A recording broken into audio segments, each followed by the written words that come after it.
On February 26, many will stop, mourn, and honor the 10th anniversary of Trayvon Martin's death.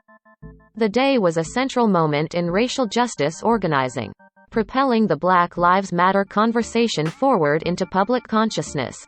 But it was also the day a mother lost her teen son. Those feelings are captured in a new essay, Trayvon's 10 Years Later, a mother's essay, written by Martin's mother, Sabrina Fulton.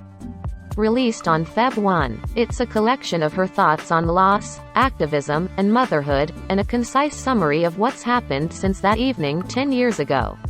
On February 26, 2012, 17-year-old Trayvon Martin was killed by George Zimmerman, a neighborhood watch volunteer who shot Martin as he was walking home from a nearby 7-Eleven. Zimmerman argued he was acting in self-defense, and it stirred a decade-long conversation about racial bias, gun rights, and stand your ground laws. Martin's name is still invoked by activists and politicians as an example of an unfair criminal justice system. Reflecting on her work and grief, Fulton's essay bounces between the events that unfolded in 2012 and the impact her son's death had on the larger racial justice movement. She speaks about the media's obsession with her son's past, social media posts she had never seen dug up to sway public opinion, and how the world never gave him the chance to learn from his childhood mistakes. Many times, the only person who gets to tell their side is the one with the weapon, a tragic circumstance with which I am, unfortunately, familiar. Fulton. The short work also chronicles Fulton's emotions during the trial of her son's murderer, the response her family received from the general public, both positive and negative, and how she was thrust into the role of mother of a movement, from starting her own nonprofit, the Trayvon Martin Foundation, to speaking alongside fellow activists and politicians on the national stage.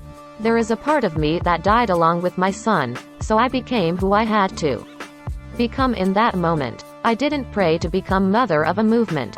I was happy to be the mother of Trayvon Martin and Javaris Fulton. I became the mother of a movement out of necessity, she writes. It's a poignant, honest debrief on the last decade. Fulton reiterates throughout her story that there's still plenty of work to be done to achieve justice for her son and other Black Americans who have lost their lives due to race-based violence. And she wants young generations to know that it's now their time to continue the work. There is an implicit racial bias into the very fabric of our country. It has always been that way, Fulton writes. We need to prepare the next activists. While one generation is getting older, we need the next generation to step up to the plate and use their voice on behalf of the people.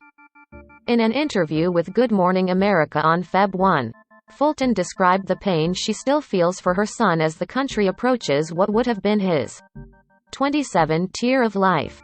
I know that Trayvon Martin is a symbol for other Trayvon Martins that you don't know, that you have not said their name. He was just a vessel that represents so many others, she said. My chest still hurts. I still have a hole in my heart. We need to prepare the next activists. While one generation is getting older, we need the next generation to step up to the plate and use their voice on behalf of the people. Fulton also spoke about the crawling progress of the racial justice movement, as well as her role in inspiring new generations and supporting communities who are still fighting for justice. My purpose is to continue to bring awareness to senseless gun violence. My purpose is the circle of mothers, helping other mothers to cope with the loss of a child, Fulton said. My purpose is to try to change laws. Fulton's full essay is available in e-book format through Amazon Original Series. It can be downloaded for free for Prime and Kindle Unlimited customers.